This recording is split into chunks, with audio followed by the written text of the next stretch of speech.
மிதுன லக்னம். இந்த காலகட்டத்தில் நீங்கள் வாழ்க்கையவே புதுசாக பார்ப்பீங்க. வாழ்க்கையை பற்றின தத்துவங்கள் மாறும். மதம் சார்ந்த விஷயத்திலையும் உங்களுக்குள்ள மாற்றங்கள் இருக்கும். வாழ்க்கையில் எந்த விஷயத்தை நீங்கள் நம்புறீங்க அப்படிங்கிறதுலையும் மாறுதல்கள் இருக்கும். எல்லா விஷயத்தையுமே நீங்கள் புது கண்ணோட்டத்திலிருந்து பார்ப்பீங்க. வாழ்க்கையில் குரு மாதிரி ஆசிரியர் மாதிரியான நபர்களை நீங்கள் சந்திப்பீங்க. ஆனாலும் அவங்க உங்களுக்கு கரெக்டான விஷயத்தை தான் சொல்கிறாங்களா அப்படிங்கிறதுல நீங்கள் கவனமாக இருக்கணும்.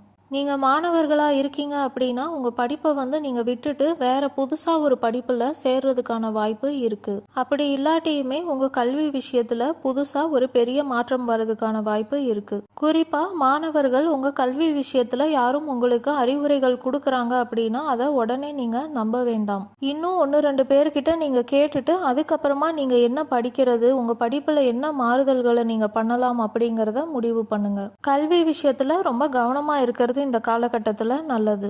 எது எல்லாரும் ரொம்ப வருஷமாக பின்பற்றிட்டு இருக்காங்களோ அதை நீங்கள் நம்புறது தான் நல்லது. புதுசாக யாராவது புது வழியை காமிக்கிறாங்க அப்படின்னா அதை நீங்கள் நம்பாமல் இருக்கிறது நல்லது. தொழில் பண்ணுறீங்க அப்படின்னா உங்களுக்கு எதுவும் புது வாய்ப்புகள் வருது அப்படின்னா அதை நம்புறதுல நீங்கள் ரொம்ப கவனமாக இருக்கணும். தொழில்துறையை சார்ந்தவர்களும் மாணவர்களும் கடின உழைப்பை போடுற மாதிரி இருக்கும். இந்த காலகட்டத்தில் நீங்கள் பேசுறதுல, உங்கள் ஆடையில் மற்றும் நீங்கள் எப்படி இருக்கீங்க பார்க்குறதுக்கு அப்படிங்கிறதுல நீங்கள் நிறையா மாற்றங்களை பண்ணுவீங்க இந்த காலகட்டத்தில்.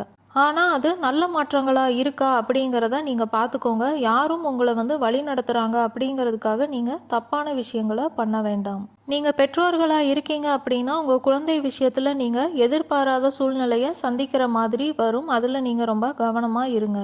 காதலிக்கிறதுக்கான வாய்ப்பு அதிகமாகவே இருக்குது இந்த காலகட்டத்தில். ஆனால் அதுலேயுமே நீங்கள் ரொம்ப கவனமாக இருக்கணும். உங்களுக்கு யாரும் அதிகமாக ஒரு விஷயத்தை தராங்க அப்படின்னா அவங்க நல்லவங்க தானா அப்படிங்கிறத நீங்கள் பொறுமையாக யோசிச்சு தான் நம்பணும். நிறைய புதிய நபர்கள் உங்கள் வாழ்க்கையில் வருவாங்க. ஆனால் எல்லாரும் நல்லவங்களாக இருக்க மாட்டாங்க. நீங்கள் யாரை நம்புறீங்க அப்படிங்கிறதுல ரொம்ப கவனமாக இருக்கணும்.